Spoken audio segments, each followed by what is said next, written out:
said were impossible. But there is one thing I have never been able to automate, engineer, or calculate, and that is the truth of what I feel when I think about you. I tried to hide it. I tried to convince myself that emotions are distractions, that vulnerability is inefficiency, that love can be scheduled after Mars is colonized. But the truth is, no mission matters if I lose the person I want standing beside me when the countdown hits 0. Here is what you deserve to hear from me. I have never been afraid of failure. Failure is data. Failure is feedback from reality. When a rocket explodes on the launch pad, the world sees disaster. I see information. I see equations correcting themselves. I see the path getting clearer. Every major breakthrough in my life came thoughtful, wrapped in public embarrassment, doubt, and moments where people were absolutely certain I would not survive the pressure. That kind of fear does not control me because I made peace with it early. If you are trying to do something that matters, something that bends the future, you will fail. You will be misunderstood. You will be attacked. That is the entry fee. But losing you is different. That is not a technical failure. That is not a business pivot. That is not a temporary collapse that can be rebuilt with more capital and better engineering. That is a permanent absence in a life that moves at extreme velocity. I can rebuild companies. I have done it.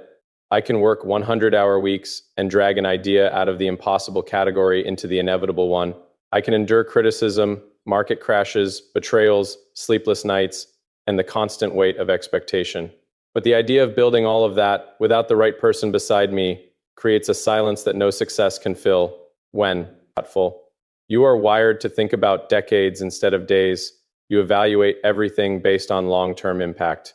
I do not make decisions based on comfort. I make them based on consequence, and the consequence of losing someone who understands your mind, who challenges your intensity, who believes in your vision when it looks irrational to everyone else, is massive. That kind of loss does not show up on a balance sheet, but it echoes through every achievement afterward. Imagine standing on Mars, knowing you reached a historic milestone, but the one person you wanted to share that view with is not there. That is not victory. That is isolation at planetary scale. People assume that someone who takes enormous risks in business must be fearless in every area of life. That is not accurate. The greater the ambition, the more precise you become about what truly matters. I am not afraid of going broke.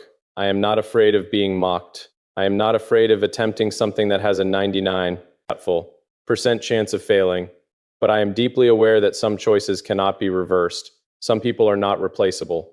When you recognize value at that level, you do not treat it casually. You do not gamble it for ego. You do not let pride sabotage something that could become the foundation of your entire future. That awareness changes you.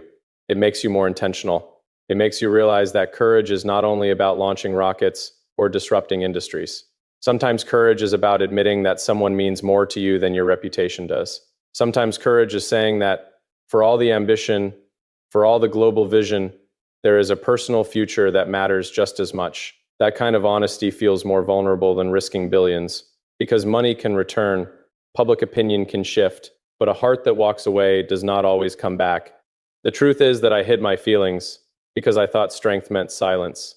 When you operate in environments where thoughtful, thousands of employees depend on your decisions, where investors analyze your every word, where the media waits for a single misstep, you develop a kind of emotional armor.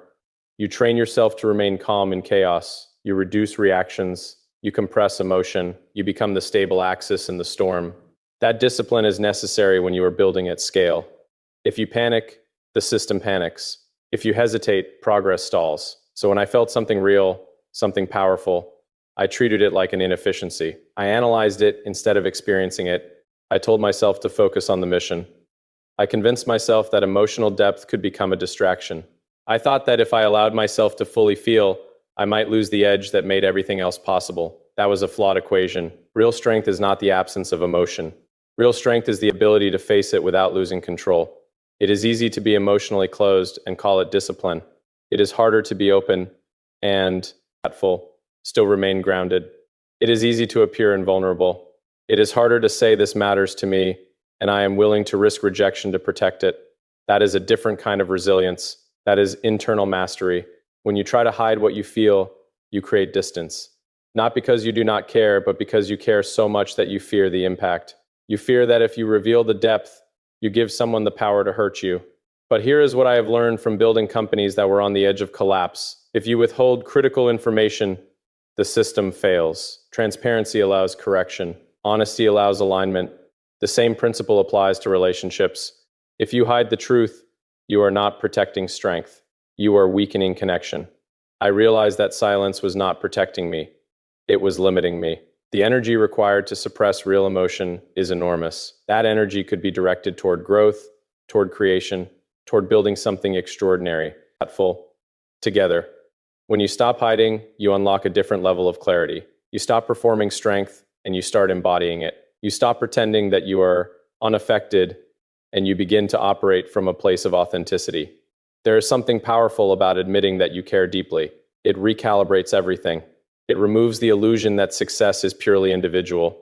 It acknowledges that even the most driven person does